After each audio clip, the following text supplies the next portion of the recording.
মেয়েটার সাক্ষাৎকার আমাদের সামনে এসেছে, একটু দেখেন মেয়েটা কি বলে।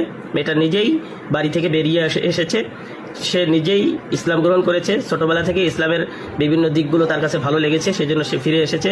আরেকটা বিষয় হলো, প্রায় সময় তার বাবা মা তার উপরে খুব মানসিক চাপ সৃষ্টি করতো, অত্যাচার করতো, সেই কথাটাও এই আলোচনায় আছে, মেয়েটার আলোচনায়। চলুন দেখে আসি ভিডিওটা। আপনি কিভাবে আসলেন এইটা আগে বলবেন, ইসলাম ধর্মে আসার মাধ্যম বা এটা। আমি তো ইসলাম ধর্মটা স্বেচ্ছায় আছি, এখানে তো আমাকে কেউ জোর করে নাই অথবা কেউ আমাকে বলেও নাই। আমি দেখছি, শুনছি, অনেক কিছু দেখছি, দেখার কারণে আমার ভালো লাগছে ইসলাম ধর্মটা, যেটাকে আমার মন বলছে যে ইসলাম ধর্ম গ্রহণ করলে আমি একটা ভালো মেয়ে হইতে পারবো বা ভালো কিছু করতে পারবো, ভালো ফল পাবো। এই কারণে আমার ইসলাম ধর্মটা গ্রহণ করা। ইসলাম ধর্মতে সবকিছুই তো ইমান আছে, মনে করেন আল্লাহর কাছে সবকিছু কইলে আল্লাহকে পাওয়া যায়, আল্লাহ মনে করেন সবকিছু কবুল করে নেয়। আর মনে করেন মেয়েদের একটা পর্দার স্বরূপ থাকা যায়, 5 ওয়াক্ত নামাজ আছে, আরো অনেক কিছু দেখছিলাম, শুনছিলাম।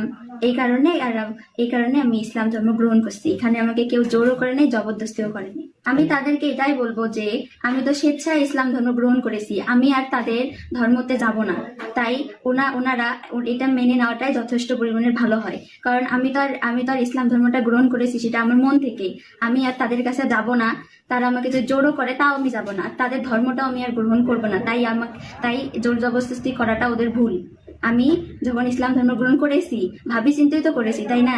ভাবি চিন্তি করিয়ে কাজটা করছি। তারা যদি এখন জোর করে তারপর আমি তাদের কাছে আর যাবো না। তাই তারা এগুলো করা বন্ধ করাটাই সবচাইতে উত্তম হয়। বয়স কত? 18 পার হয়েছে। আমি আমার আব্বু আম্মুকে এটাই বলবো যে মানুষকে হয়রানি করা না করায় যেটা হয়েছি সেটা মানি নেওয়াটা উত্তম হয় তাদের কাছে। আর তারাও তো আমাকে বলছিল যে আমি তাদের একটা ঝামেলা, আমি তাদের বোঝা, আমি তাদের অনেক কিছু, আমার উপরও তো অনেক কিছু চাপ সৃষ্টি করছিল। তাদের এই ভুলগুলোর কারণেও কিন্তু আমি এই ইসলাম ধর্মটা গ্রহণ করেছি।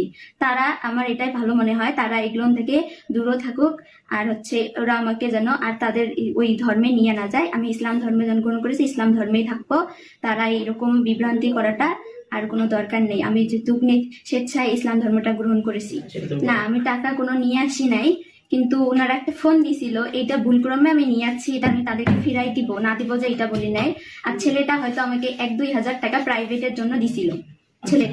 ছেলেটাই বলছে যে আমি প্রাইভেটের জন্য দিব। ছেলেটা প্রাইভেটের জন্য এটা আসিয়ে সবার সামনেই টাকাটা দিছে। এটা আমার আব্বু ছিল, আম্মু ছিল, আরো 2-1 জন ছিল।